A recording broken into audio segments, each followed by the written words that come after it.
হাসান আর হুসাইনি পাক নিগাহ করম ফায়েজ ও বরকতে আমি কিছু মূল্যবান হাদিস শরীফ আপনাদের সামনে রাখবো। কিতাবগুলোই নিয়ে এসেছি, কিতাব দেখে দেখে অরিজিনাল হাদিস শরীফগুলো আপনাদের সামনে বলে যাব, যাতে করে আপনাদের বিশ্বাস হয়, যাতে করে আপনাদের ঈমান মজবুত হয়, যাতে করে আপনাদের চলার রাস্তাটা সুগম হয়, যাতে করে আপনারা আল্লাহ আল্লাহ রাসূল অবধি পৌঁছাতে পারেন। সেই রাস্তাটারই আজ দিশা ইনশাআল্লাহ এখান থেকে বর্ণিত হবে, যা 1-2 ঘন্টার সময় অল্পের মধ্যে। গত বছর আপনারা শুনেছেন এবং লাখ লাখ শুকরিয়া সে আমার রব্বুল আলামিনের দরবারে লক্ষ করে সেজদায় শুকর যে আহলে বাইত পাকের সামনে আপনারাই বলতে বলেছিলেন। আমি স্যালুট জানাই, হাজার লক্ষ সালাম জানাই এই যুবক সম্প্রদায় যারা আপনার 15 থেকে 25-30 বছরের ছেলে, আপনাদেরই ঘরে আওলাদ, যারা এই সুন্দর মজলিসটা সাজিয়েছে, সাজায় আপনাদেরই সহযোগিতা ভালোবাসায় তাদেরকে আমি সালাম জানাই যে তাদের এখন একমাত্রই ইচ্ছা আকাঙ্ক্ষা যে হুজুর যে সমস্ত কিছু আমরা দেখে নিয়েছি, সমস্ত তর তরিকা আমরা দেখছি, চলছি, দুনিয়ার মুখে বুঝছি, একটু চোখ কান খোলা রেখে আমরা এটাই উপলব্ধি করতে পেরেছি যে হাজার মতের হাজার রাস্তার মধ্যে একমাত্র রাস্তা হচ্ছে নাজাতের রাস্তা, আহলে বাইতের রাস্তা। তো হুজুর আপনি এই বিষয়ে বক্তব্য রাখবেন যে আহলে বাইত গত বছর বলেছিলেন, এবছর কেন আমি আসবার সময় জিজ্ঞাসা করে নিয়েছিলাম বাবু কি বিষয়ে বক্তব্য রাখবো, এক একটা বিষয় হয়। তখন সমস্ত কমিটির নওজওয়ান যুবকরা বললো যেমন আহলে বাইত গত বছর হয়েছিল, ফের সে আহলে বাইতের উপরে সামগ্রিকভাবে আলোচনাটা থাকবে। তারপর ওই আল্লাহ বুজুর্গানের দিন তো আছেই, যারা আমাদের হেদায়েতের প্রতীক, যারা আমাদের নাজাতের রাস্তা। আজ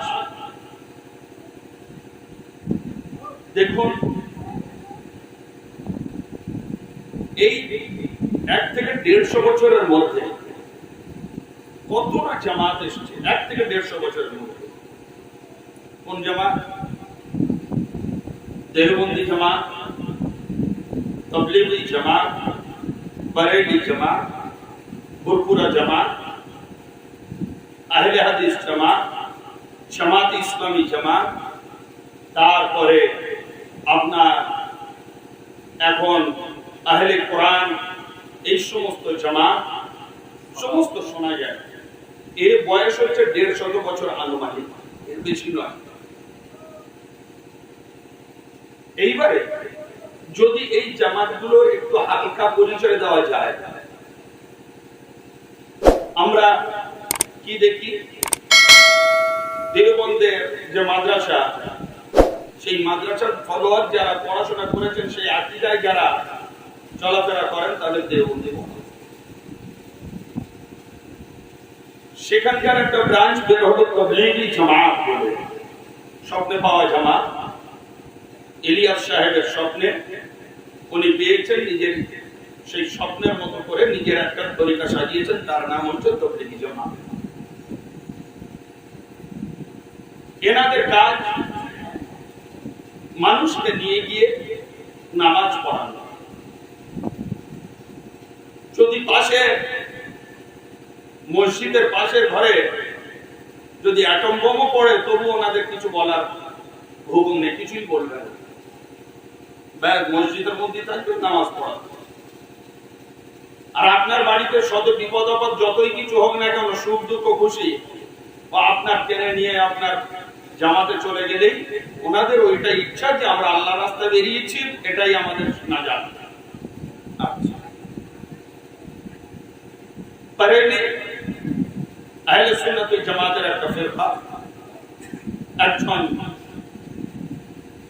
মাওলানা আহমদ রেজা খান সাহেব বরেলি, ওনার মত পথ অনুসারী হিসেবে যারা চলেন তাদেরকে বরেলি। ওনারা নামাজ, রোজা, মিলাদ, কিয়াম, এই ওলি আল্লাহ এ সমস্ত নিয়ে ব্যস্ত, এবং এগুলোই ওনাদের বক্তব্য, কথাবার্তা, ওর উপরেই ওনাদের চালচল। ভরপুরা আমাদের বাংলার এক তরিকা সিলসিলা, এনাদের আদর্শগত হচ্ছে ইরানের তরিকার উপরে, নিজেদের খানদান বংশের উপরে বেশি জোর দিয়ে সমাজটাকে পরিচিতি করানো এবং পরিচালনা করা। ইরানের তরিকার রাস্তায় নিজেদের বংশ, নিজেদের খানদান। হযরত আবু বকর সিদ্দিক রাদিয়াল্লাহু আনহু সাহাবী রাসূল, ওনার মতাদর্শ এবং ওনার বংশ হিসেবে এই দিকটা বেশি জোর দেওয়া। আহলে হাদিস এনাদের নিজেদের মধ্যে কন্ট্রাডিকশন বহু। এনাদের সর্বপ্রথম নাম মোহাম্মদিয়া ছিল, এই জামাত। তারপর ইংরেজরা আসতে, ইংরেজদের কাছে লিখিতভাবে আহলে হাদিস সার্টিফিকেট নিল যে আমাদেরকে এই নাম দেওয়া হোক, না হলে লোক আমাদেরকে ভালো বলছে না, ভালোবাসছে না, আমাদেরকে গোমরা পথভ্রষ্ট বলে মনে করে। বিশেষ করে ইংরেজদের ছত্রছায়ায় এই জামাত তৈরি। তো আজ ওনাদের বক্তব্য খালি অরিজিনাল হাদিসের উপরে চলবো। এই নবী, রাসূল, ওলি, আল্লাহ, অন্যান্য কোন বিশেষ আমাদের গুরুত্ব বা আমাদের বেশি দেখার দরকার নেই। যেটা হাদিসে এসেছে সেই হাদিস, সেটা আমরা মানবো, নচেত মানবো না। তাকলিদ আমরা করবো না। তো এই যেগুলো দেখা গেল সামগ্রিক ভাবে 1 থেকে 150 বছরের বয়স, 8 বরেলি আল্লাহর নবী ঘর ঘরানা নয়। দেওবন্দি আল্লাহর নবীর ঘর ঘরানা নয়। তাবলীগী জামাত আল্লাহর নবীর ঘর ঘরানা নয়। ফুরফুরা কিংবা আহলে হাদিস আল্লাহর নবীর ঘর ঘরানা নয়। সাহাবীর ঘর কোটা আলাদা মর্যাদা, কিন্তু আল্লাহর নবীর ঘর ঘরানা নয়। আল্লাহ নবীর গাঢ় রক্ত এটা। তো আমরা কি এই 150 বছরের ইতিহাসে মধ্যে আকৃষ্ট থাকব, নাকি আমরা এর থেকে আগে চলতে চলতে আমার হুজুরের জামানায় 1400 বছরের পিওর ইসলামের দিকে যাব? কোনটা করবে? সেই পিওর ইসলাম, আসল হাকিকি ইসলাম, যেটা নবীর ঘর থেকে বেরিয়েছে, যেটা রাসূল নিজের ঘর থেকে বার করে প্রচার করেছেন, এবং যাদের জন্য আমার নবী পাক সাল্লাল্লাহু আলাইহি ওয়াসাল্লাম তিনি দুনিয়া থেকে যাওয়ার পূর্বে, দুনিয়া হতে যাওয়ার পূর্বে একেবারে সাবধান বাণী স্বরূপ ঘোষণা করে গেলেন, তাদের মতাদর্শ, তাদের রাস্তায় আমরা চলবো, নাকি এই 150 বছরে এই ফিতনার যুগের মধ্যে উপনীত হয়ে আমরা এই মত পথের মধ্যে চলবো? এটা আপনাদের ভাবতে হবে। আল্লাহর নবী পাক সাল্লাল্লাহু আলাইহি ওয়াসাল্লাম কি রেখে গেলেন? আল্লাহর নবী পাক কোন এই যে জামাত গুলো বললাম, কোন জামাত উনি রেখে যাননি, কোন জামাত রেখে যাননি। উনি এটা বলেননি যে যারা খুব বেশি কোরআন পড়ে তাদের সঙ্গী হয়ে যাবে, নাজাত পেয়ে যাবে। যারা সাংঘাতিক ভাবে হজ করে তাদের সঙ্গী হয়ে যাবে। যারা নামাজ পড়ে অত্যাধিক ভাবে তাদের সঙ্গী হবে। যারা রোজা রাখে তাদের সঙ্গী হবে।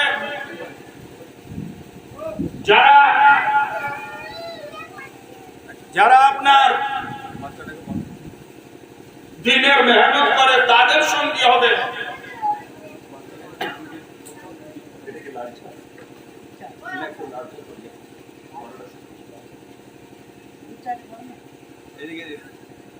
তাদের সঙ্গী করবে, তাহলে তোমরা নাজাত পাবে। এরকম কিন্তু আমি চ্যালেঞ্জের সাথে বলছি কোরআন বা হাদিসে কোথাও নেই, কোথাও নেই। কোরআন বা হাদিসে কি আছে? আমার হুজুরে পাক কি বলে গেলেন সেই হাদিসটা শুনুন। এবং শোনার আগে এখনো কিন্তু আমরা দরুদ শরীফ পড়িনি বা আমি বলিনি, সেই জন্য আপনারা পড়েননি বা আমি পড়িনি। সুতরাং আসুন সেই পবিত্র হাদিস কানা বলার এবং শোনার আগে আমরা সেই হাদিস বললে দয়ার নবী মহানবী বিশ্বনবী হুজুরে পাক সাল্লাল্লাহু আলাইহি ওয়াসাল্লাম পাকের উপর ইশক ও মহব্বতের সাথে একটা দরুদ শরীফ নজরানা পেশ করুন। পড়ুন আল্লাহুম্মা সাল্লি আলা সাইয়্যিদিনা মাওলানা মুহাম্মদ ওয়া আলা আলি সাইয়্যিদিনা শাফিউনা মাওলানা মুহাম্মদ বালাগাল উলা।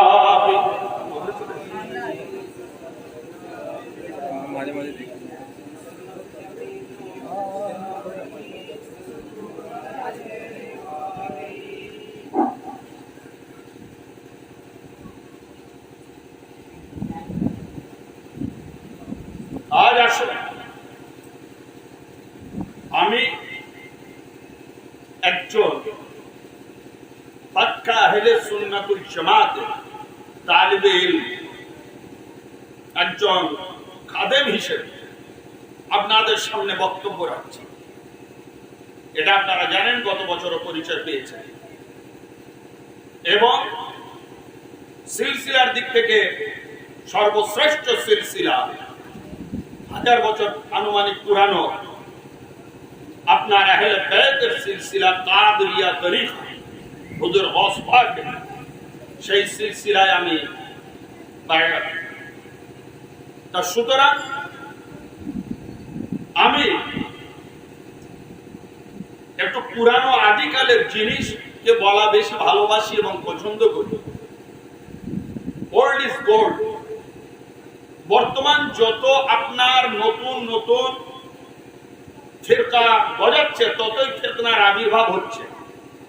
তা সুতরাং চলুন আমাদের দয়ার নবী দয়ার হাবিব এর থেকে বাঁচার কি দিশা দিয়ে গিয়েছেন।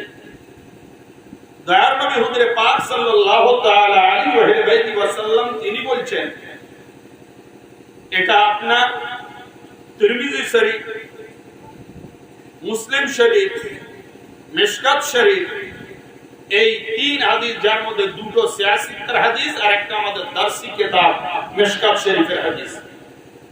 এই কিতাবের মধ্যে লেখা আছে যে হুজুরে পাক সাল্লাল্লাহু তাআলা আলাইহি ওয়াসাল্লাম হযরত জাবির রাদিয়াল্লাহু তাআলা আনহু হতে বর্ণিত যে হুজুর তিনি তার পবিত্র উটনি কাসওয়ার উপরে বসে, কাসওয়া হুজুরে পাকের উটনির নাম ছিল কাসওয়া, বসে আরাফাতের মাঠ হজের সময়, হজের দিন আরাফাতের মাঠ, আরাফাতের মাঠটাকে ওখানে উকুফ আরাফাত হজ বলা হয়। তা হুজুরে পাক সাল্লাল্লাহু আলাইহি ওয়াসাল্লাম ওই আরাফাতের মাঠে আপনার নিজের উটনির পিঠে সওয়ার হয়ে বলছেন, বর্ণনাকারী হযরত জাবির রাদিয়াল্লাহু আনহু জবরদস্ত সাহাবী রাসূল, উনি বলছেন যে দয়ার নবী আমাদের সকলকে বললেন, লক্ষাধিক সাহাবী আরাফাতের মাঠে, ইয়া আইয়ুহান নাস ইন্নী তারাকতু ফিকুম মা ইন আখাযতুম বিহি লান তাদিল্লু কিতাবাল্লাহ ওয়া ইতরাতি আহলে বাইতি। কি বলছেন হুজুর?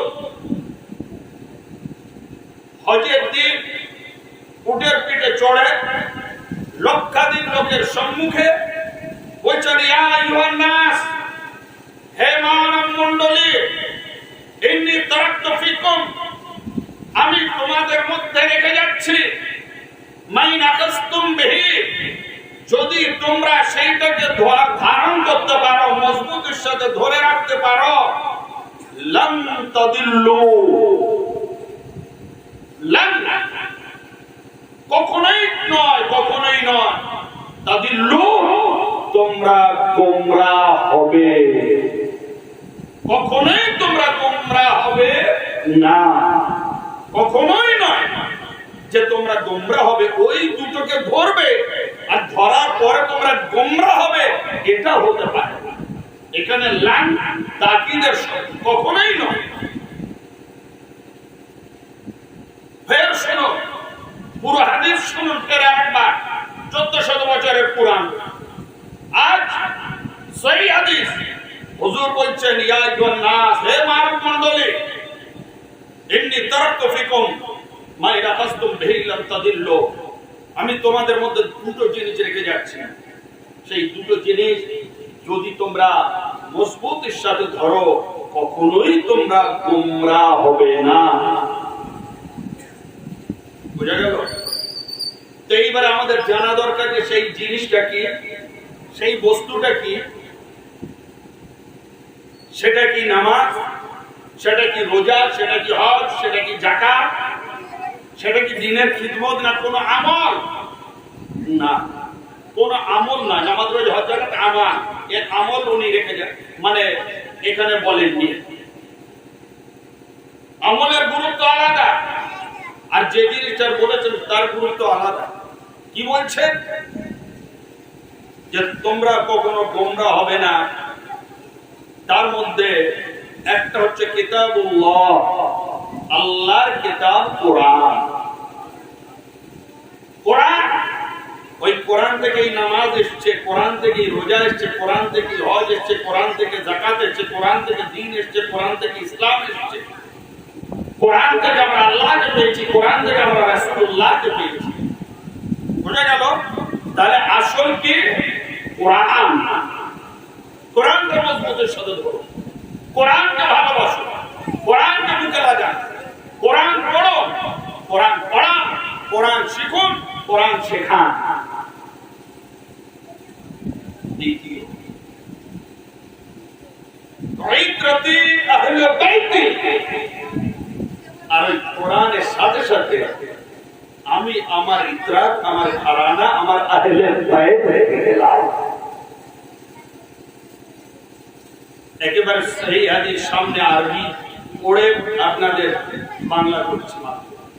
একটা শব্দ আমার এদিক ওদিক মেলানো নেই। হুজুর যা বলেছেন 1500 বছর পূর্বে তাই। তাহলে এবার আপনি চিন্তা করুন, হুজুর বলছেন যে তোমরা কোরআন রেখে গেলাম, আর এই কোরআনের সাথে আমি নবী, আমার ঘরানা, আমার আহলে বাইত রেখে গেলাম। এই দুটোকে তোমরা মজবুতের সাথে ধরে থাকবে। এই দুটোকে ধরে নিলে তোমরা জীবনে গোমরাহ হবে না। কিন্তু অবাক লাগে, আল্লাহ নবী বলছেন তোমরা গোমরাহ হবে না, আর আজকালকার নামাজ পড়ানো ওয়ালারা উল্টে বলছে যে এরা আহলে বাইতকে ধরেছে, এরা সব গোমরাহ।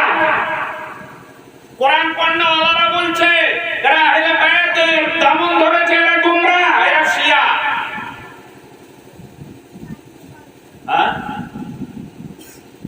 বিভিন্ন 150 বছরের মধ্যে জামাত যারা তৈরি হয়েছে, তারা এই হাদিসটার উপরে আর যারা আমল করছে তাদেরকে গোমরাহ বলছে। যে ওদের সাথে চলা ওটা ফেরা বসা যাবে না, ওরা খালি আহলে বাইত আর আলী হাসান হোসেন ফাতেমা এইসব করে ওঠা বসা যাবে না। তাহলে এবার আপনি বলুন, আমার হুজুর দয়া নবীর ফতোয়া হচ্ছে এই যে আলী ফাতেমা হাসান হোসেনের দামন ধরলে সে গোমরাহ হবে না, আর আজকালকার ইমাম মাওলানা মৌলভী বিভিন্ন জামাত তারা বলছে যে এরা গোমরাহ। তাহলে এবার আপনি কোথায় যাবেন, কাকে ধরবেন? আজ আমি আসার আগে মাইকে শুনতে পাচ্ছি খুব ভালো জিনিস, মাদ্রাসার টিচার এবং ছাত্রদেরকে নিয়ে কোরআনের এখানে পাঠ ও কেরাত হচ্ছিল, ভালো জিনিস। তাহলে আল্লাহ নবী কি বললেন? যে কোরআন আহলে বাইত ধরবে। তা যারা পাঠ করছিল না, যারা পড়ছিল, সেই ওস্তাদের ছাত্র ওস্তাদরাও কোরআন ধরে রয়েছে আর ছাত্ররাও কোরআন ধরছে এবং ওদের কোরআনটাই শিক্ষা দিচ্ছে। আর একটা শিক্ষা কোথায় গেল? আহলে বায়াতের শিক্ষাটা, যে আহলে বায়াতকে ধরতে হবে। আজ কোন মসজিদ থেকে এলানটা হয় আহলে বায়াতের দামন ধরতে হবে, এটা কোন মাদ্রাসা থেকে আজ এলান হচ্ছে? নামাজ তো সবাই পড়ে, কোরআন তো সবাই পড়ে, না মানলেও কোরআন মানতে হয় যেহেতু আল্লাহর কিতাব বলে। কিন্তু আমরা আহলে বায়াতকে সেই অনুপাতে মানি না, চিনি না। আর যারা চেনানোর কাজ করে তাদেরকে আজ আমরা বলি এরা আমার বাপ দাদার তরিকায় নেই। হ্যাঁ, আমার বাপ দাদারা ছিল ফুরফুরা, তারা হিজবুল্লাহ করে করে চলে গেল, আর এরা এখন নতুন আহলে বায়াত করছে। নতুন আহলে বায়াত, আমার বাপ দাদারা ছিল তবলিগি জামাত, এরা ছেড়ে দিয়ে এখন এরা নতুন আহলে বায়াতের দল হয়েছে। আমার বাপ দাদারা ছিল দেওবন্দি, এরা এখন নতুন আহলে বায়াতের দল হয়েছে। বলুন, আহলে বায়াতের দল নতুন না ওনারা নতুন? আমার সাথে যুক্তি ও লজিকে যদি বরাবর হন, যদি অ্যাকসেপ্ট করেন তাহলে বলবেন এখানে আমি কারণ সবাই ভালো, ঠিক আছে আলহামদুলিল্লাহ, যাও যে যার জায়গায় ভালো, কিন্তু আমি খালি কম্পেয়ার করে দেখিয়েছি যে আপনি তখনই সঠিক ফুরফুরা হতে পারেন, আপনি তখনই সঠিক দেওবন্দি হতে পারেন, আপনি তখনই সঠিক এই তাবলীগী জামাত আহলে হাদিস বেরেলভী হতে পারেন যখন আপনার হাতে আহলে বায়াতের দামন থাকবে। তখনই যে কেউ হবে সে মোস্ট ওয়েলকাম, তারা হচ্ছে হক। আর যারা আহলে বায়াতের দামন ছেড়ে দিয়েছেন তারা হক নয়। এইবারে আপনারা ডিসাইড করে নেবেন, এইবারে বুঝে নেবেন। যেখানে দেখবেন আলহামদুলিল্লাহ আহলে বায়াত, হযরত মাওলা আলী, হযরত ফাতিমা, হযরত ইমাম হাসান হোসেন পাকের জন্য শান্তিত প্রস্তুত, তাদেরকে আপনি বুকে ছড়াবেন। আর যে সিলসিলা, যে জাতি, যে জামাত আহলে বায়াতকে বাদ দিয়ে সবকিছু করে, তাদের সাথে খবরদার যাবেন না, ধ্বংস হয়ে যাবে। আর এই জন্যই আজ আমাদের বিশ্ব জুড়ে পৃথিবীর মুখে মুসলমান মার খাচ্ছে, একটাই কারণ। কেন মুসলমান নেই? কেন নামাজি নেই? যারা মরছে তারা নামাজি নয়, রোজাদার নয়, হাজি নয়, কিন্তু আজ এ দশা কেন মুসলমানের? এ দশার একটাই মাত্র কারণ যে আমরা কোরআনের তালিমের সাথে সাথে আহলে বায়াতের মহব্বত ছেড়ে দিয়েছি। আমাদের রাসূলকে চিনতে পারিনি এখন। আল্লাহর নবী তিনি ইরশাদ করে যাচ্ছেন যে আদবু আওলাদাকুম আলা সালাসাতি খিসাল। হযরত ইমাম জালালউদ্দিন সুয়ুতী জামিউস সাগীরের মধ্যে উনি বর্ণনা করেছেন যে শোনো, তোমরা তোমাদের আওলাদকে তোমরা বিবাহ করার পরে যে সন্তান তোমাদের এসছে, সে পুত্র হোক বা কন্যা হোক, তাদেরকে তোমরা তিনটে শিক্ষা দেবে। তিনটে শিক্ষা। হ্যাঁ, আদবু আওলাদাকুম আলা সালাস। সর্বপ্রথম কি? যে হুব্বা নবিয়্যিকুম, তোমরা তোমাদের নবীর মুহাব্বত শেখাবে। ওয়াকিরাআতিল কুরআন, কোরআনের কিরাত শেখাবে, অর্থাৎ কোরআন পড়াবে। ও হুব্বা আহলে বাইত রাসূলিল্লাহ, এবং রাসূল পাকের আহলে বাইতের মুহাব্বত শেখাবে। তো আজ আমার দয়ার নবী বলে যাচ্ছেন তোমরা কোরআন পড়ো, রাসূলের মুহাব্বত শেখাও, আর রাসূলের আহলে বাইতের মুহাব্বত শেখাও। এই তিনটে জিনিস শেখাবে তোমরা নিজের আওলাদকে। বলো, আজ আমরা এই এখান থেকে নিয়ে সারা বিশ্ব দেখো, কম থেকে কম নগণ্য মানুষ যারা আমরা কোরআন সাথে সাথে আহলে বায়াতের দামন করে আছি।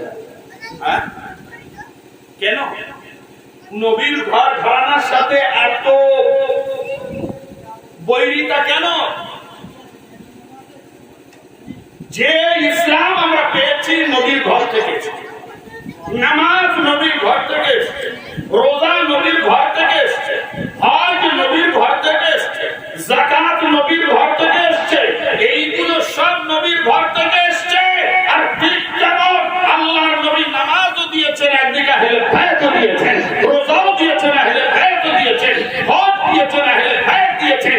আল্লাহর নবী বলছেন এগুলো আমল, তোমরা এগুলো আমল করো। আমার ঘরে আরেকটা হুকুম, আরেকটা ফরজ, আরেকটা জামাত আছে, আহলে বায়াত বলা হয়। সে আহলে বায়াতের তোমরা মহব্বত করবো। একই ঘর থেকে তো দুটো জিনিস এলো, আহলে বায়াতের জামাত এলো আর আমল এলো। তো আজ আমরা মুসলমান আল্লাহর নবীর সেই জামাতটাকে ছেড়ে দিলাম, আল্লাহর নবী যাদের প্যার করতেন তাদের ছেড়ে দিলাম, আল্লাহর নবী যাদের ভালোবাসতেন তাদের ছেড়ে দিলাম, আল্লাহর নবী যাদের জানের থেকে বেশি ভালোবাসতেন তাদের ত্যাগ করলাম।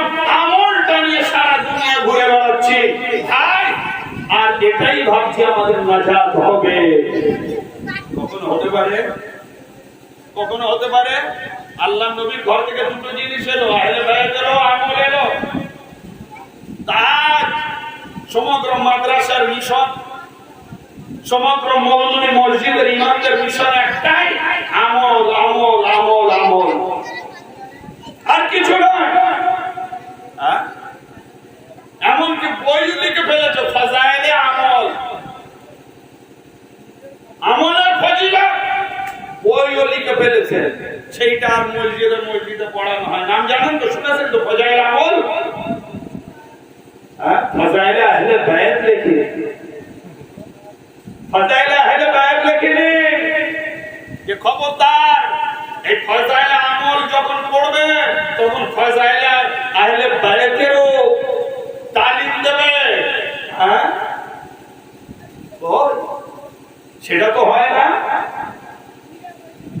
তাহলে আজ আল্লাহর নবী বলে যাচ্ছেন দুটো ধরবে, আমরা একটার ঝান্ডা তুলে নিয়ে ঘুরে বেড়াচ্ছে আমল করো আমল করো আমল করো, না জান হবে কেন ভাই?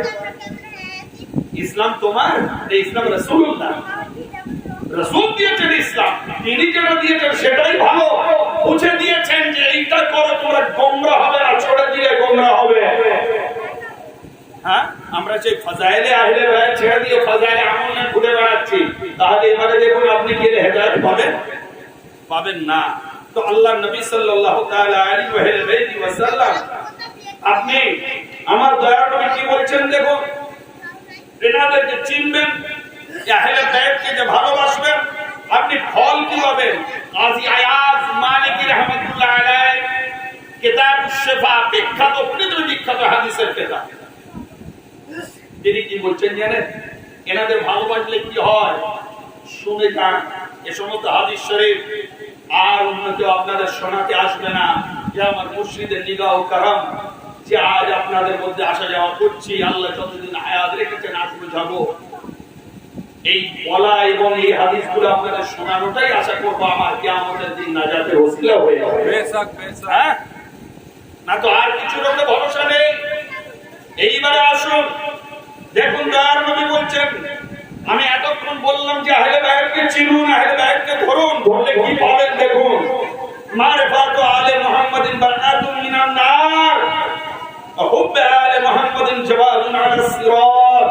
আল্লাহর নবী বলছেন যে শোনো, আহলে বায়াতের পরিচয়টা কারা, আহলে বায়াতের পরিচয়টা জানা, যে আহলে বায়াত কারা, এটা কি হবে, এই পরিচয়টাই জানলে আপনি আগুন থেকে নাজাত পেয়ে যাবেন। সুবহানাল্লাহ, জাহান্নাম থেকে নাজাত পেয়ে যাবেন খালি আহলে বায়াতকে চিনতে পারলে। যে আমার নবীর খারা না, আমার হুজুরের ব্লাড, আর ফাতেমার জান,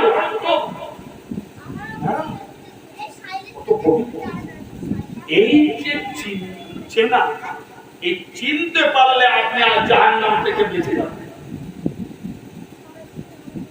এইবার ভালোবাসলে কি হবে? হুব্বে আলে মুহাম্মাদিন জাওয়াদুন আলাস সিরাত, এবং এই আহলে বায়াতে পাককে ভালোবাসলে আপনি নিশ্চিন্তে পুল সিরাত পার হয়ে যেতে পারবেন। সুবহানাল্লাহ, হাদিস ধরে বলছি ভাই।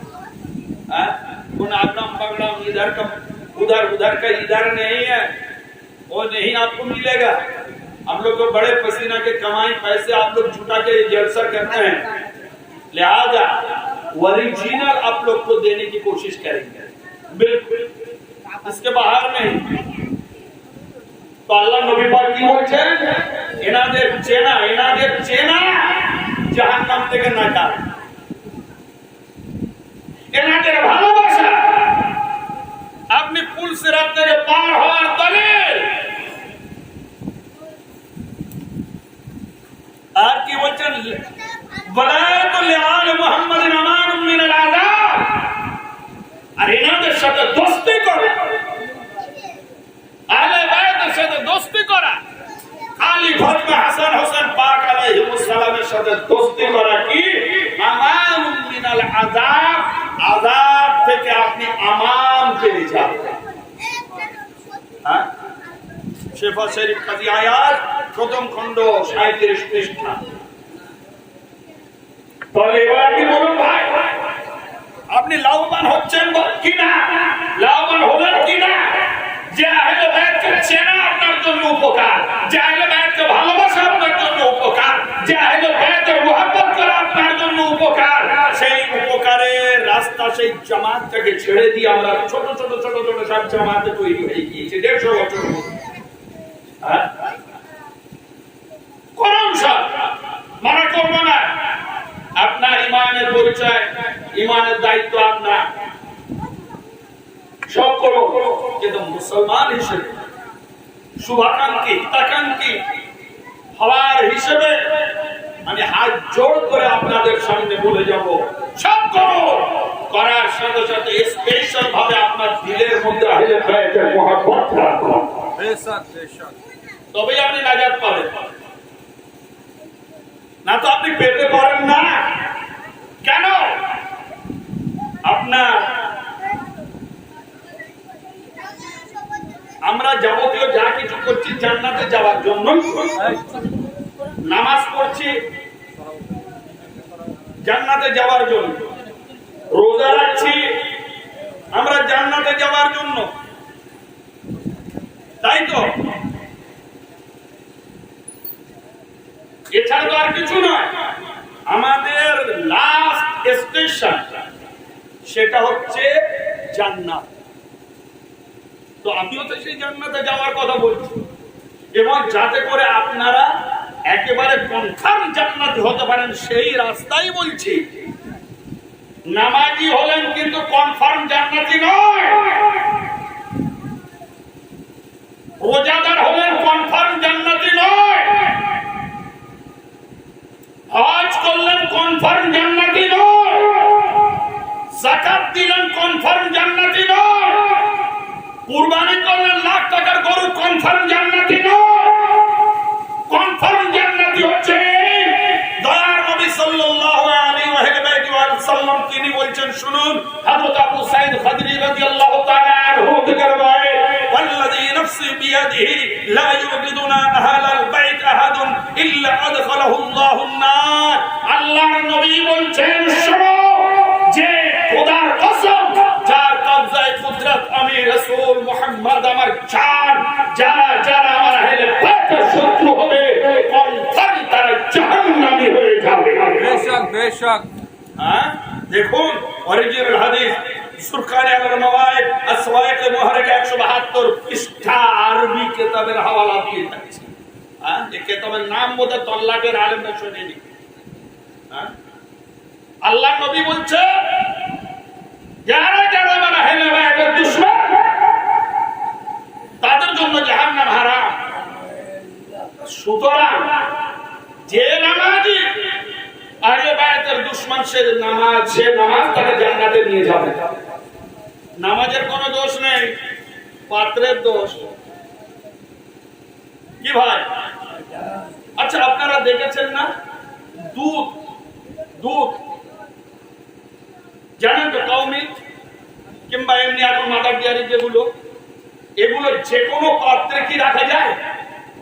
যে কোনো পাত্র রাখলে কি হবে? কেটে যাবে। এই রাখলেন, আধ ঘন্টা পরে দেখলেন দুধটা কেটে গেল, বা গরম করতে গেলেন দুধটা কেটে গেল। কেন? তখন সবাই বলবে যে পাত্রের দোষে, পাত্রটা খারাপ ছিল, হবে কিছু টক পড়েছে বা কিছু খারাপ জিনিস ছিল, তো দুধ একটা হয়েছে বলে এটা কেটে গিয়েছে। তো সুতরাং দুধের দোষ নয়, দোষটা কিসের? পাত্রের দোষ। হলো না? পাত্রের দোষে অত ভালো জিনিসটাই নষ্ট হয়ে গেল। ওই ভালো জিনিস ওই পাত্রেতে তাসির দিতে পারলো না, বরং পাত্রের নোংরা তাসিরটা ওই ভালো জিনিসটাকে নষ্ট করল। সে নামাজ সব থেকে ভালো জিনিস, ভালো আমল, সব আমলের শ্রেষ্ঠ আমল নামাজ। নামাজের কোনো দোষ নেই। আমার মধ্যে যে ঈমানটা রয়েছে সেই ঈমান এখনো পরিপক্ক হয়নি, ঈমানটা বিশুদ্ধ নয়। সেই জন্যই নামাজ আমাকে হেদায়েত দিতে পারছে না, ওই হজ আমাকে হেদায়েত দিতে পারছে না, ওই যাকাত আমাকে হেদায়েত দিতে পারছে না, ওই রোজা আমাকে হেফাজত করতে পারছে না, ওই লক্ষ টাকার গরু খেয়েও আমরা হেফাজত হতে পারছি না। কেন? আমাদের মধ্যে পাত্রটাই খারাপ। আর ওই পাত্রটা কখন বিশুদ্ধ হবে? নামাজ কখন আপনাকে ভালো করবে, রোজা কখন ভালো করবে, কখন আপনি কনফার্ম নামাজ পড়ে নামাজি হয়ে জান্নাতে যাবেন, হজ করে হাজি হয়ে জান্নাতে যাবেন, রোজা করে রোজা রেখে কনফার্ম আপনি জান্নাতি হবেন। সেটা কখন? যখন আপনার হৃদয়ের মধ্যে আহলে বাইতের পবিত্রতা ঢুকে যাবে। নারায়ে তাকবীর, নারায়ে তাকবীর, নারায়ে রিসালাত, নারায়ে রিসালাত, নারায়ে হায়দারি। আজ দেখেছেন না, একটা নামাজ যদি দু রাকাতের পড়তে যাও, ফজরের নামাজ কত? 2 রাকাত নাকি ভাই? আমরা নামাজ পড়েন তো নাকি? 2 রাকাত নামাজ জামাত, ফজরের ফরজ নামাজ। সুন্নত ধরলে 4 রাকাত, কিন্তু আমি যেহেতু আল্লাহর হুকুম অনুযায়ী আল্লাহর নামাজ যেটা ফরজ সেটা বলেছি 2 রাকাত। এই 2 রাকাত নামাজ পড়তে যান, কত আপনার মশলার বিরোধ। কেউ বলছেন আল্লাহু আকবার বলে বুকে হাত বাঁধো, কেউ বলছেন আল্লাহু আকবার বলে নাভিতে হাত বাঁধো, আবার কেউ বলছেন আল্লাহু আকবার বলে নাভির নিচে হাত বাঁধো। ভাই খালি হাত বাঁধা নিয়ে নামাজের মধ্যে এই এত ফেরকা হলো না, বুঝা গেল? খালি হাত বাঁধা নিয়ে আছে তো এই সমস্ত রোগ এখানে। কিন্তু আমি যদি বলি ভাই একদম হাতই বাঁধলাম না, তার নামাজ হবে না। তোদের ঝগড়া এখানে, তোদের ঝগড়া এখানে, তোদের ঝগড়া এখানে, আমি হাতই বাঁধবো না, নামাজ হবে কি না? হবে। চলে যান, একজন ইমাম আছেন, ইমাম মালিক আহলে সুন্নাতুল জামাতের ইমাম, মদিনা শরীফে ওনার বেশি প্রাধান্য। তারা আল্লাহু আকবার বলে হাত ছেড়ে দেয়, হাতই বাঁধে না। তাহলে এবারে বুঝুন হাত বাঁধা নিয়ে এত তাহলে ঝগড়া কেন? মসজিদ আলাদা হয়ে যাচ্ছে। আহলে হাদিসরা বলছে এখানে হাত না বাঁধলে তাদের পিছনে নামাজ হবে না। হ্যাঁ, তাহলে এবার আপনি বলুন এই হাত বাঁধা নিয়ে ঝগড়া। আবার একটা জামাত আছে আহলে সুন্নাতুল জামাতের হাতই বাঁধে না, তাহলে তাদের নামাজ হবে কিনা হাত ছেড়ে? তাহলে এবার আপনি কোথায় যাবেন? তাহলে সব কিছুর সমাধান হাত বাঁধুন চাই না বাঁধুন, কি হাত বুকে বাঁধুন বা নিচে নাভির নিচে বাঁধুন, হাত ছেড়েই দেন। ও নামাজ যদি বিশুদ্ধ ঈমানের সাথে পড়েন, হাত বাঁধলেও নামাজ হবে, না বাঁধলেও নামাজ হবে। আর সেই বিশুদ্ধ ঈমানের নাম হচ্ছে কি? আহলে বাইত রাসূলের মুহাব্বত। দেখুন আল্লাহ নবী সাল্লাল্লাহু আলাইহি ওয়াসাল্লাম কি বলছেন, যে হযরত ইয়ালা ইবনে মুররা ওয়াজাবান হুজুর বলছেন, হুসাইনুন মিন্নি ওয়া আনা মিন হুসাইন, আহাব্বাল্লাহু মান আহাব্বা হুসাইনা। শোনো, হুসাইন আমার থেকে আর আমি হুসাইন থেকে, আর যারা যারা হুসাইনকে ভালোবাসে তারা আল্লাহকে ভালোবাসে। সুবহানাল্লাহ। বুঝে গেল হাদিসটা? হাদিস শরীফটা বুঝতে পারলেন? আর একবার শুনুন, রিপিটলি শুনুন, কারণ ফের 1 বছর পরে শুনবেন। আর মানে কি আমাদের এই ওয়াজের মেয়াদ 1 বছর, এর 1 বছর পরে শুনবেন। আরো তো ভালো হতো যদি আপনাদের আনাচে কানাচে যে মসজিদে আপনারা চাঁদা দিয়ে মসজিদের খরচপাতি চালান, সেই সব মসজিদের দায়িত্বশীল ইমামরা যদি এই কথাগুলো বলতো, তাহলে বছর বছর চলতো, আপনার ইমান মজবুত হয়ে যেত, শুনতেই পান না। তার ওই জন্য খুব ভালো করে শুনে যান, রিপিটলি আমি বলে যাবো।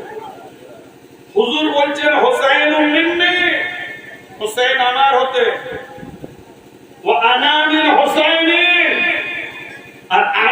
হোসেন হতে, নানা নাতি হতে, আর নাতি নানা হতে, এটাই বাংলা। রসুল হোসেন হতে, রসুল হোসেন হতে, আর হোসেন রসুল হতে, কানেকশনটা দেখো। হ্যাঁ, তার মানে কি বলে যাচ্ছে? রসুল হোসেনের অংশ আর হোসেন রসুলের অংশ।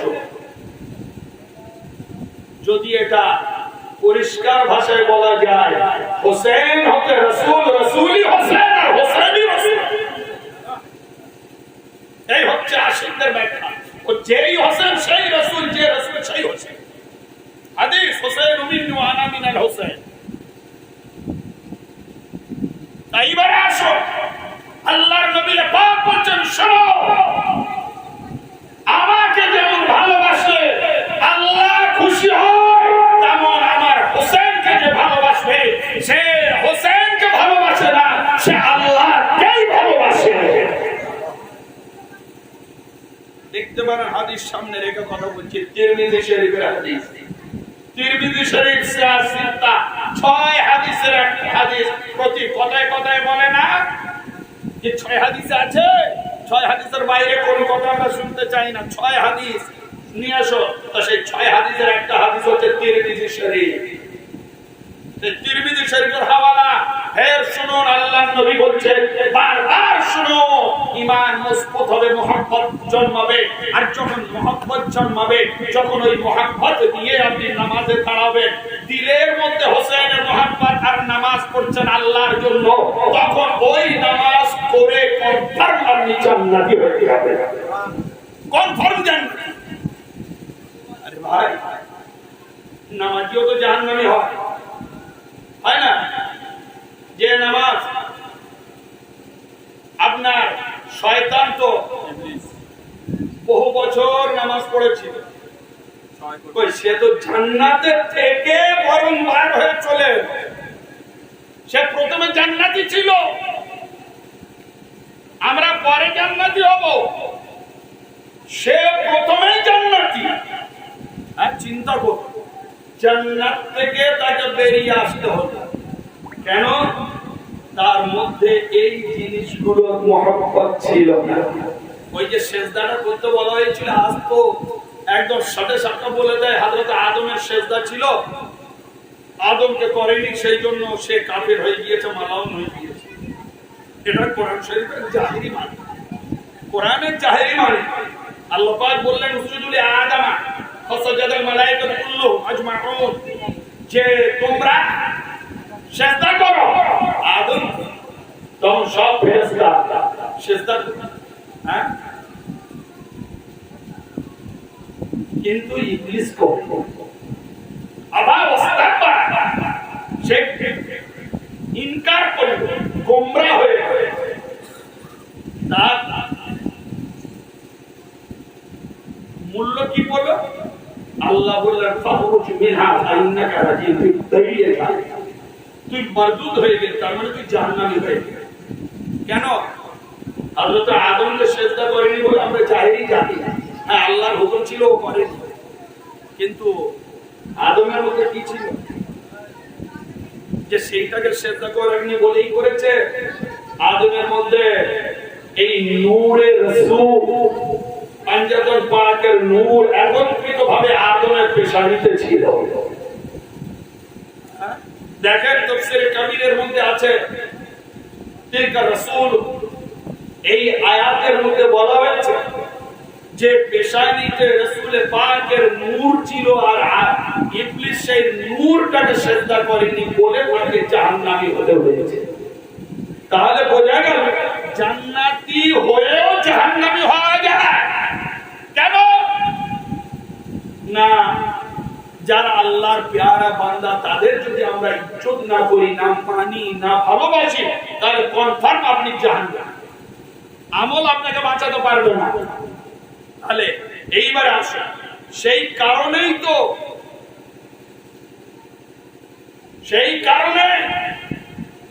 হযরত আবু বকর সিদ্দিক রাদিয়াল্লাহু আনহু তিনি কি বলছেন দেখুন। তিনি বলছেন, ওয়াল্লাযী নাফসি বিয়াদিহি লাকরাবাতু রাসূলিল্লাহি হাব্বু ইলাইহি আসলা মিন করাবাতি। যে শোনো, যে আজ আমি কসম করে বলছি যে আমার জান যে আল্লাহর কুদরতের হাতে রয়েছে, সেই আল্লাহর কসম করে বলছি যে আমি আমার রিশতেদারের থেকে, আমার পূর্বের থেকে বেশি ভালোবাসি আমার নিকট প্রাধান্য আল্লাহর নবীর যারা রিশতা ও আল্লাহর নবীর কুরবাত যারা, সেই কুরবাতটাকেই আমি বেশি ভালোবাসি, আমার কুরবাতকে বেশি ভালোবাসি না। আমার কুরবাত আমার নিকটস্থকে রাসূলের নিকটস্থের উপরে প্রাধান্য আমি আবু বকর সিদ্দিক দিই না। তাহলে তো সাহাবাদের আমল।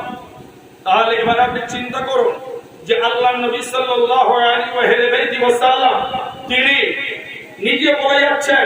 এইবারে আসুন যে হযরতে রাসূল পাক সাল্লাল্লাহু আলাইহি ওয়াসাল্লাম তিনি হযরতে ইমামে হাসান ইমামে হোসেন আলাইহিস সালাম পাক সম্বন্ধে কি বলছেন? কেন আহলে বাইত এনারাই আসল, এনারা আর এনাদের থেকে আস্তে আস্তে পৃথিবীর বুকে যত সৈয়দে কেরাম হাসানি হোসেনি হয়েছেন চলতে চলতে ওনারা হযরতে হুজুরে মুস্তাফা হাসানি আওলাদ হাসানি আহলে বাইত আমাদের হুজুর সিলসিলা 4 নম্বর দরবার হযরত খাজা আমির রাহমাতুল্লাহ আলাইহি হোসেনি আওলাদ হোসেনি আহলে বাইত। যে পীরানে তরিকতের শরীরে হাসানি হোসেনি রক্ত বইছে তানারাই হচ্ছেন আহলে বাইত এবং নবীর ঘরানা। যে কেউ বললে হবে না যে আমরা নবীর খানদান, কেন আমরা করেছি ওই জন্য নবীর খানদান, এ বললে হবে না। আরে কোরেশের মধ্যে তো আবু লাহাব আবু জেহেল ছিল, হ্যাঁ আবু লাহাব তো করেছে, উতবা সাহেবও তো করেছে, জামালাও। তাহলে কি যাদের কোরেশের মধ্যে হাশমির মধ্যে আমার নবী আসছেন, আমার নবীর রক্ত, আমার নবীর রক্ত। আর নবীর রক্তটা কিভাবে এলো? নবীর তো কোনো পুরুষ সন্তান বা পুত্র সন্তান ছিল না, নবীর রক্তটা কি করে এলো? নবীর রক্তটা এলো মা ফাতেমা বেটি শাহজাদি ফাতেমা ও আলীর মাধ্যমে। ও খেয়াল করো, বুনিয়াদি কথা বলছি। কি করে এলো? না, সকল বংশ চলে পুত্র দ্বারা, কন্যা দ্বারা বংশ চলে না। কিন্তু মনে রাখবেন আল্লাহর নবী বলছেন, শোনো, ইন্নাল্লাহা জাআলা যুররিয়াতা লিকুল্লি নাবিয়্যিন ফি সুলবিহি ওয়া জাআলা যুররিয়াতি ফি সুলবি আলী বিন আবি তালিব আও কামা জাআ ফিল হাদিস। আল্লাহর নবী বলছেন, সমগ্র বিশ্বের যত নবী ওলি আল্লাহ নবী রাসূল আছেন সকলের পুত্র সন্তানের মধ্যে আল্লাহ ওই বংশটা রেখেছেন। আর আমি নবী, আমার বংশ আমার আলী এবং আমার বেটি ফাতেমার দ্বারা চলবে, ওই মধ্যে রাখে। সেই জন্যই তো বলা হয়েছে ফাতেমাকে আমার নবীর বেটি হওয়ার সাথে সাথে কে? বুখারী শরীফের হাদিস, আল্লাহর নবী বলছেন, ফাতেমা বিদআতুম মিন্নি, ফাতেমা আমার শরীরের টুকরা, শরীরের অংশ ফাতেমা। হ্যাঁ, তাহলে এবারে আপনারা জানেন তো যে বিভিন্ন ফল গাছের চারা আপনারা কিনতে যান, আমের সিজন আম গাছ, একটা বড় আম গাছ, তার থেকে ডাল কাটিং করে আরো 20টা যে গাছ বসানো তাকে কি চারা বলে? কলমের চারা। কিন্তু সেই কলমের চারা যতই হোক কিন্তু তার গোড়া কিন্তু সেই বড় গাছটা। আজ হুজুরে বসে পাক সেই বড় গাছের অংশ, রাসূল পাক আলী ও ফাতেমার অংশ। খাজা আজমিরি সেই চলে যান আসল সেই রাসূল পাক আলী ও ফাতেমার অংশ।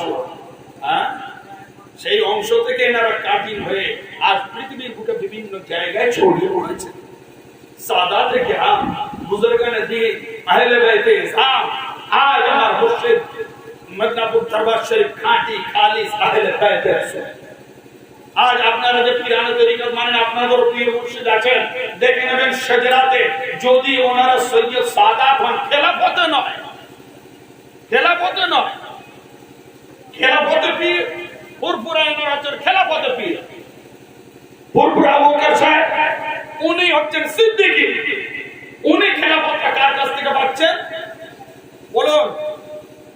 ফুরফুরার দাদা হুজুরের পীরকে ফাতে আলী ওয়াইসি। ফাতে আলী ওয়াইসি কিন্তু সিদ্দিকী নয়, ফাতে আলী ওয়াইসি সিদ্দিকী নয়, সৈয়দ। সৈয়দ বংশ, সৈয়দ বংশ মানে আহলে বাইত হাসান হোসেনী বংশ। তাহলে দেখা যাচ্ছে পৃথিবীর বুকে তুমি তাবর যা কিছু হও, তোমার বংশ দিয়ে যদি ফায়েজ না পাও তাহলে আহলে বাইতের ফায়েজ দিয়েই তোমাকে বিখ্যাত হতে হবে। আর এই হচ্ছে সিলসিলার নিয়ম, চার তরিকার নিয়ম, যে পীর হতে গেলে ওই আহলে বাইতের তরিকার মাধ্যমে আপনার হতে হবে। আবু বকর সাহেব উনি কিন্তু নিজের খানদান পীর নন, উনি ওনার আব্বার থেকে খেলাফত পাননি। আব্বার থেকে ওনার জন্মসূত্রে উনি খেলাফত পাননি। খেলাফত নিতে হয়েছে কার কাছ থেকে? ওই হাসানি হোসেনী সৈয়দ ফাতে আলী ওয়াইসির কাছে গিয়ে খিদমত করে নিতে হয়েছে। ওনার পুঁটলিটা মাথায় বয়ে নিতে হয়েছে। জীবনীটা পড়ে দেখো, হ্যাঁ, যে হযরত আবু বকর সিদ্দিক এর বংশ, বর্তমান ফুরফুরা যারা বংশ, এই ফুরফুরা যিনি আবু বকর সাহেব, উনি কার গোলামি করছেন? ফাতে আলী ওয়াইসি রাহমাতুল্লাহ আলাইহি। শুনলে অবাক হবেন। এইসব খবরগুলো বলে ভেঙে দেওয়া দরকার, তারপরে যে যা মানে মানে। হ্যাঁ, তার মানে বর্তমান দাদা পীরের পীর যিনি ফাতে আলী ওয়াইসি, আর সেই ফাতে আলী ওয়াইসি আপনার দেখাচ্ছে দুটো জিনিস দেখুন। সেই ফাতে আলী ওয়াইসির লেখা আপনার এই দেখুন, দিওয়ানে ওয়াইসি।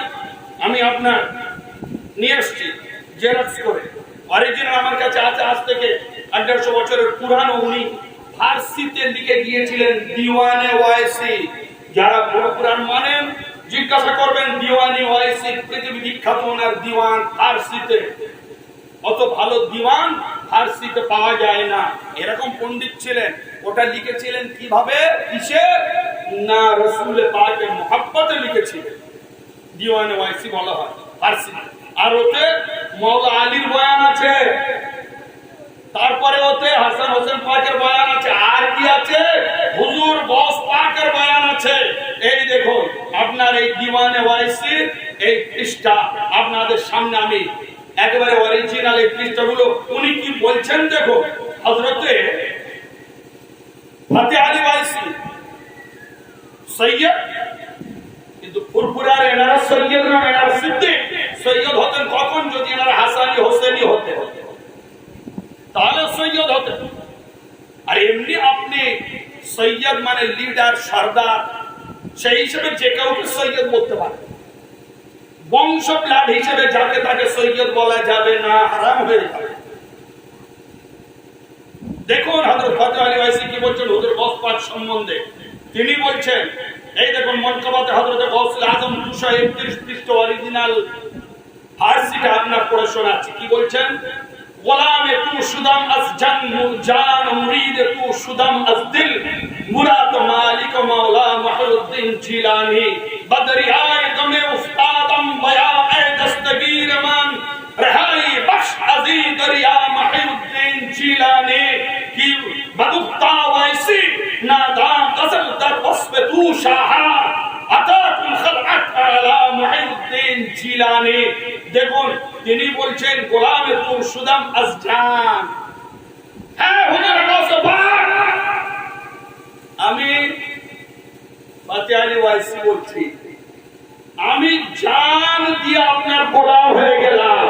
और मुरीद तू शुदाम আস দিল, আর দিল দিয়ে আপনার মুরিদ হয়ে গেলাম। তারপরে আপনি তার আমার কে হলেন? যখন আপনি কারোর কাছে বায়াত হবেন, আপনি মুরিদ হলেন, আর আপনি যার কাছে বায়াত হলেন উনি কে হলেন? পীর। বলুন কে হলেন? পীর হলেন। আমরা পীর বলি। গৌস পাককে ফাতে আলী ওয়াইসি ফুরফুরার দাদা পীরের পীর, উনি কি বলছেন দেখো। পীর বলেননি, পীর বলেননি। উনি বলছেন আমি জান দিয়ে গোলাম আর দিল দিয়ে মুরিদ হয়েছি হুজুর গৌস পাকের। তা গৌস পাক আমার জন্য কে হলেন দেখে যান, মুরাদ মালিক ও মাওলা মুহিউদ্দিন জিলানী। হুজুরের কাছে পাক যখন আমি আপনার গোলাম হয়ে গেলাম, দিল দিয়ে জান দিয়ে মুরিদ হয়ে গেলাম, আপনি আমার মালিক ও মাওলা হয়ে গেলেন। সুবহানাল্লাহ। নারায়ে তাকবীর, নারায়ে তাকবীর, নারায়ে রিসালাত, নারায়ে রিসালাত, নারায়ে হায়দারি। চিন্তা করুন। তাই এই গোপন তথ্য ইতিহাস গুলো তো মানুষের জানা দরকার কি না ভাই? খালি ওই মানে যা চলছে প্রথাগত সেই রকম চললে হবে? মিলাদের কোনো মানে থাকবে? আর চলবে না। একদম ভেঙে ভেঙে ক্লিয়ার করে দলিল সহ আপনাদের সামনে বুঝিয়ে দেবো। খারাপ কেউ না, সবাই ভালো, কিন্তু হকিকত জানুন। ওদের গস পাক কে? আর মজলিসে উঠলে গস পাকের তারিখ শোনা যায়। হ্যাঁ, হুজুর গস পাক ওলি আল্লাহ বুজুর্গানের দিনের তারিখ না হেলে বেদের শিখে নেই। এইবারে দেখুন দ্বিতীয় লাইন বলছেন, বদরিয়া গমে উস্তাদম বয়া এ দস্তগীর মন। আমার দস্তগীর সাহায্যকারী হুজুরে গসে পাক, আমি দরিয়ার মধ্যে হাবুডুবু খাচ্ছি, রেহাই বশ আজ এই দরিয়া মুহিউদ্দিন জিলানী। আপনি আমার এই দরিয়া থেকে আমাকে হেফাজত করুন। হ্যাঁ, কে মদদ চাচ্ছে? ফাতেহ আলী ওয়াইসি কার কাছে? হুজুরে গসে পাকের কাছে সাহায্য চাই। হ্যাঁ, সাহায্য হেল্প চাচ্ছে, মদদ চাইছে। হ্যাঁ, আর উনি কে? উনি হচ্ছেন ফুরফুরা দাদা পীরের পীর, আর দাদা পীর উনি সৈয়দ আলী সিদ্দিকী। এইবারে আসেন, বাদুদ্দা ওয়াইসি নাদা গজল দাওয়াস পে তু শাহা।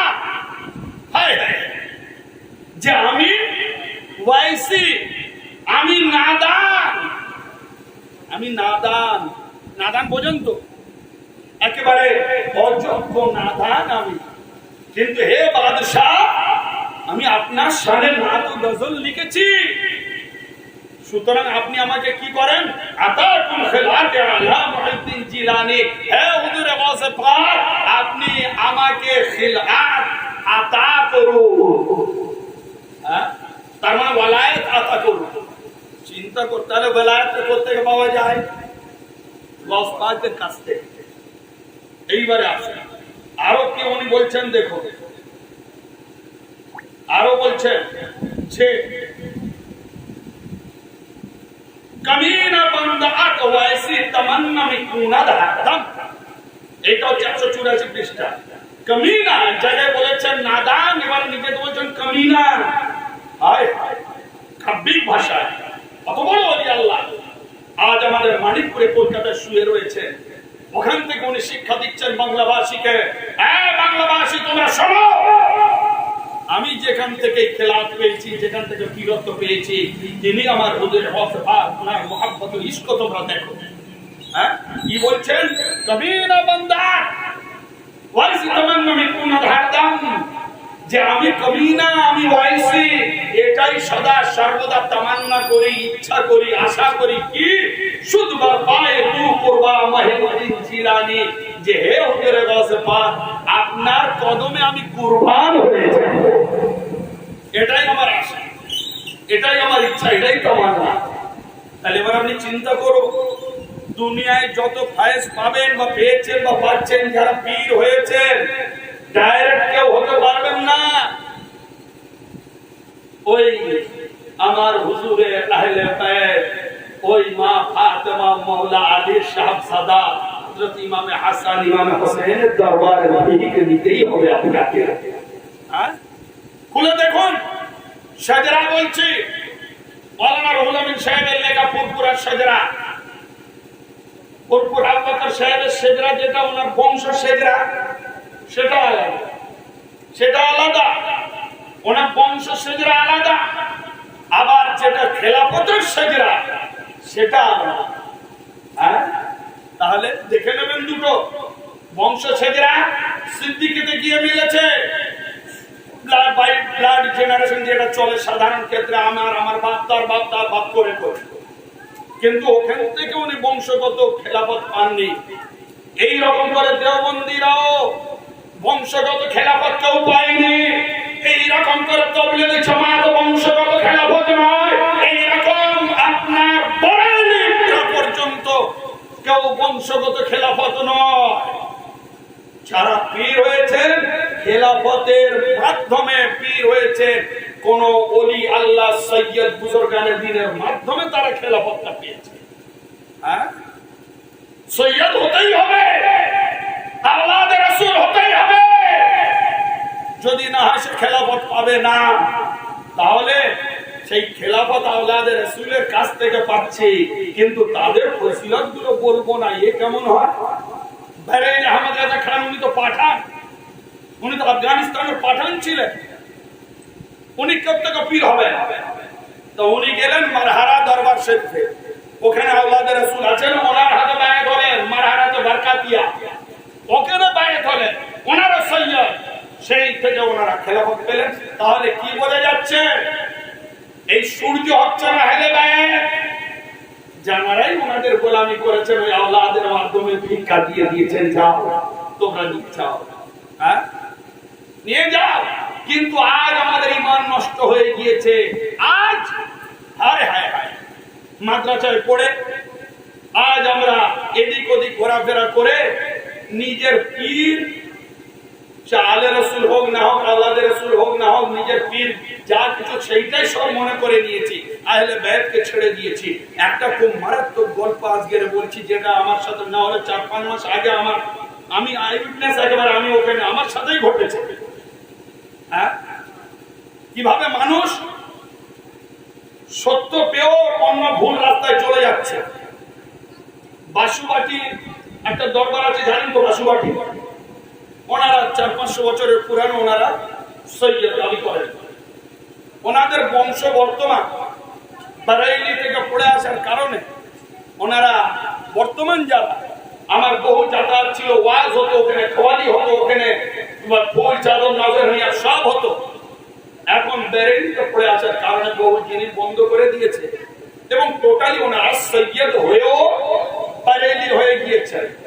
তা ঠিক আছে বাবা, তোমাদের যা ইচ্ছা করো, কিন্তু কতটা মজে গিয়েছে দেখো।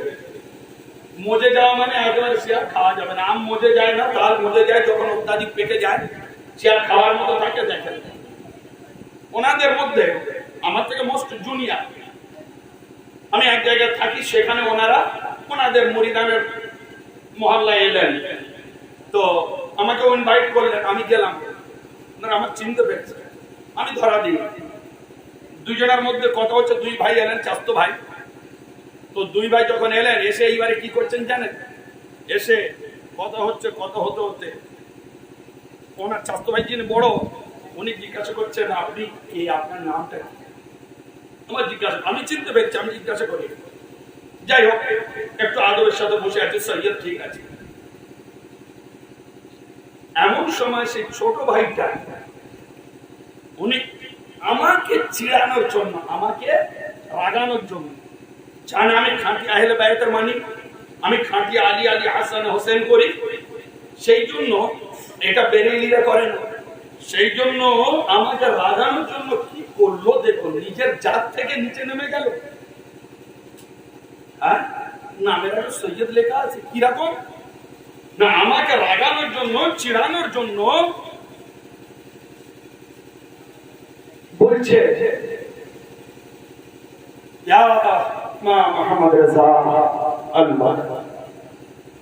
চিন্তা করো, আমরা মুশকিলে পড়লে কোথায় ইয়া গৌস পাক আল মদদ বলি, ইয়া আলী মাওলা আল মদদ, এগুলো বলি যেগুলো অরিজিনাল মদতকারী আমার আল্লাহর রাজত্বে। ওনার বংশের দাবিদার হয়ে ওনারাই এখন আহমদ রাজা খান বেরেলির মদদের জিকির করছে। ভাবছেন এইটা শুনে মাওলানা জমির খুব রেগে যাবে, একটা কিছু হবে বা আমাকে জ্বালানোর জন্য।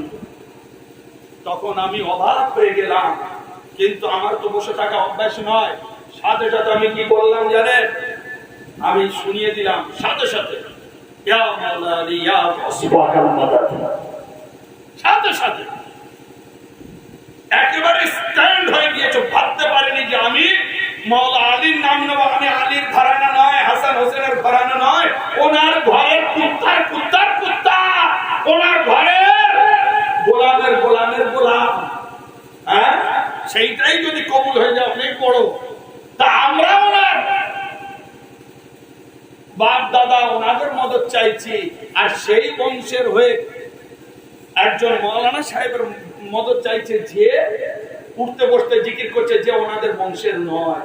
তাহলে কি করে বংশচ্যুত হয়ে যায় এবারে দেখেন।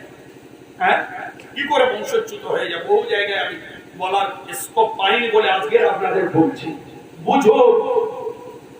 আবার আওলাদ থেকেও বেআওলাদ হয়, যেমন হযরতে নূহ নবী আলাইহিস সালাম, ওনার আওলাদ চলে গেল জাহান্নামী হয়ে, কোথায় আছে মহাপ্লাবনে ডুবে গেল, বাপকে মানলো না, বাপের তরিকা ছেড়ে দিল।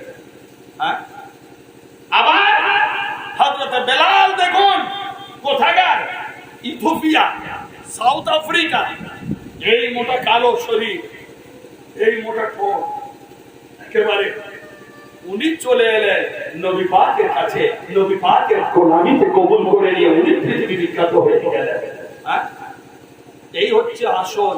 আওলাদ হলেই যে সে সত্য হবে না, তা সুতরাং সত্যটা ধরে থাকতে হবে। তো ওই জন্য আপনাদের বলছি, এইবারে আসুন সেই আওলাদ হযরত ইমামে হাসান, ইমামে হোসেন, এনারা কে? আল্লাহর নবী বলছেন যে শোনো, মান আহাব্বানি ওয়া হাব্বা হাযাইন ওয়া হাব্বা আবাহুমা উম্মুহুমা কানা মাই ফি দারজাতি ইয়াউমাল কিয়ামা। আল্লাহর নবী হযরত এটা মাওলা মুসলিম কুশে পাক থেকে রওয়ায়াত, হুজুর মাওলা আলী বর্ণনা করেছেন হাদিস শরীফে, তিরমিজি শরীফের হাদিস, সিয়াসিতের হাদিস। একদিন আল্লাহর নবী কি করলেন, হযরত ইমাম হাসান হোসেন পাকের দুই হাত দিয়ে ধরে রইলেন। মজলিস লোক তাদের সামনে বললেন, শুনে নাও হে আমার সাহাবা, সাহাবাদের অ্যাডমিট করছেন, আমরা তখন ছিলাম না। সাহাবাদের বলে যাচ্ছেন সাবধান বাণী দিয়ে, সাহাবা শোনো, মান আহাব্বানি, যারা যারা আমাকে ভালোবাসে, ওয়া আহাব্বা হাযাইন, আর এই দুই শাহজাদাকে ভালোবাসে, ওয়া আহাব্বা আবাহুমা, এর আব্বাকে ভালোবাসে, ওয়া উম্মাহুমা, এর আম্মাকে ভালোবাসে, যারা যারা আমি, তারপরে আলী, তারপরে ফাতেমা, আর আমার এই দুই শাহজাদা হাসান হোসেনকে ভালোবাসে, তারা কোথায় হবে জানেন? কানা মাই ফি দারজাতি ইয়াউমাল কিয়ামা, কিয়ামতের দিন আমি নবী আমার সাথেই ওরা থাকবে। নারায়ে তাকবীর, নারায়ে তাকবীর, নারায়ে সালাত, নারায়ে সালাত। তাহলে এই গ্যারান্টি নামাজ পড়েও পাবেন না যে নবীর সাথে আপনি থাকতে পারবেন না। এই গ্যারান্টি হজ করেও পাবেন না। এই গ্যারান্টি রোজা রেখেও পাবেন না। এই গ্যারান্টি কোন আমলের সাথে এই গ্যারান্টিটা নেই। কোন আমলের সাথে গ্যারান্টি নেই। আমল করুন, আমল করা ফরজ, অবভিয়াসলি আপনি করবেন, আপনার করতেই হবে আমল। কিন্তু আমলের আগে ঈমান, ঈমান যদি খারাপ হয় তাহলে আমলের আর কোনো মূল্য থাকবে না। ওই দুধের মতো হয়ে যাবে, অপাত্রে ভালো জিনিস রাখার মতো খারাপ হয়ে যাবে। সুতরাং একবার দরুদ শরীফ পড়েন, আল্লাহুম্মা সাল্লি আলা।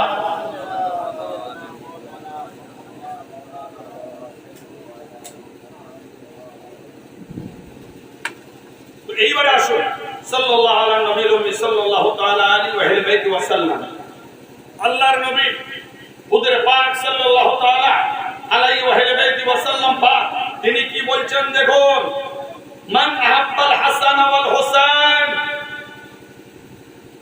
এই হাদিস শরীফ ইবনে মাজাহ ও সিয়াসিতের হাদিস এবং আল মুস্তাদরাক লিল হাকিম। দেখেন, মান আহাব্বাল হাসান ওয়াল হুসাইন, আল্লাহর নবী বলছেন, এই হাদিসটি হযরত আবু হুরায়রা রাদিয়াল্লাহু তাআলা আনহু থেকে রওয়ায়াত। হযরত আবু হুরায়রা জলিলুল কদর সাহাবী রাসূল, উনি ইসলামের 2 থেকে 2.5 বছর আগে উনি ইসলাম ধর্মে এনেছেন। মানে আল্লাহ নবী দুনিয়া থেকে যাওয়ার 2-2.5 বছর আগে ফাতে মক্কার এতে উনি বর্ণনা করছেন যারা হাসান হোসেনকে ভালোবাসলো, হুজুর বলছেন ফাকাদ আহাব্বানি, অবশ্যই অবশ্যই অতি অবশ্যই সে আমি নবী আমাকে ভালোবাসে। যারা হাসান হোসেন ইমামকে ভালোবাসে আর আমি নবী আমাকে ভালোবাসলো, আমান আবগাদাহুমা ফাকাদ আবগাদানি, আর যারা ইমামে হাসান হোসেনকে কষ্ট দিল, দুশমনি করলো, সে আমি নবী আমাকে কষ্ট দিল। একদম সহি পিওর হাদিস আপনাদের সামনে বলে যাচ্ছি ভাই। হ্যাঁ, সমস্ত আমাদের আহলে সুন্নাত ওয়াল জামাতের কিতাব থেকে, সমস্ত সিয়াসিত থেকে ছয় সহি হাদিসের মধ্যে থেকে। হ্যাঁ, আজ দেখুন হযরত আবু হুরায়রা রাদিয়াল্লাহু তাআলা আনহু থেকে রওয়ায়াত যে তিনি বলছেন যে আমি হযরত ইমামে হাসানকে দেখলাম যে হযরত ইমামে হাসান কি করছেন, যে হুজুরে পাক সাল্লাল্লাহু তাআলা আলাইহি ওয়াসাল্লাম পাকের কোল মোবারকে খেলা করছেন, আর ছোট মাসুম বাচ্চা এই আঙ্গুল নিয়ে আল্লাহর নবীর এই দাড়ির মধ্যে ঢোকাচ্ছেন আর খেলা করছেন, নানা নাতি নওয়াসা। দেখুন কত সুন্দর সিচুয়েশনটা। এমন সময় আল্লাহ পাকের নবী কি বলছেন দেখুন, النبي يدخل لسانه في فمه, হযরতে ইমামে হাসান নবী পাকের দাড়ি মোবারক নিয়ে খেলা করছেন আর হযরতে রাসূল পাক হায় হায় হায় হায়, আল্লাহর নবীর এই জবান দ্বারাই তো আমরা কোরআন পেয়েছি। কি ভাই বলুন, আল্লাহর নবীর এই জবান, আল্লাহর নবী যখন আরশে মুআল্লায় গেলেন এই জবান দিয়েই তো আল্লাহর সাথে কথা বলেছিলেন, আর এই জবানটাই হযরতে ইমামে হোসেন পাকের মুখের মধ্যে ঢুকিয়ে দিয়ে চুমু খাচ্ছেন। চিন্তা করুন তাহলে খাজানা খাজানা ট্রান্সফার হচ্ছে, খাজানা ট্রান্সফার হচ্ছে, ওই জীবের যা মাহাত্ম্য গুরুত্ব ফজিলত ট্রান্সফার হচ্ছে কোথায়, রাসূল থেকে হাসানের মধ্যে, फिर হাসান থেকে फिर ওনার আওলাদ 10-5 এর মধ্যে আসবে, फिर ওনার আওলাদ থেকে এটা ট্রান্সফার হচ্ছে। এইবারে আসে তারপরে হুজুর কি বলছেন, সুম্মা ক্বাল আল্লাহুম্মা ইন্নী উহিব্বুহু ফাআহিব্বাহু। এতক্ষণ আল্লাহর নবী বলছেন যারা হাসান হোসেনকে ভালোবাসে আমাকে ভালোবাসে, এই হাদিসটি শুনলেন।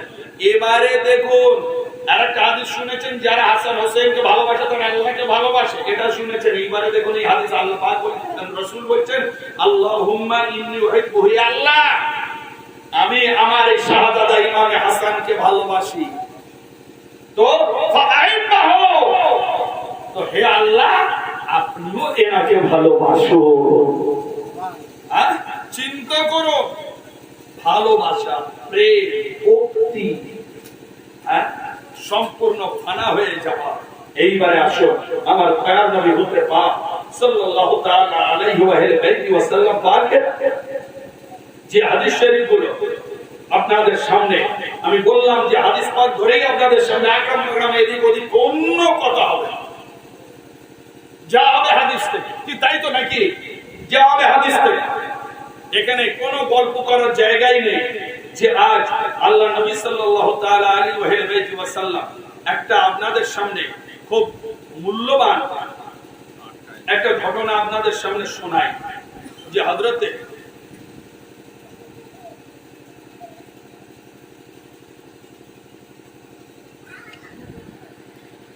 ইমামে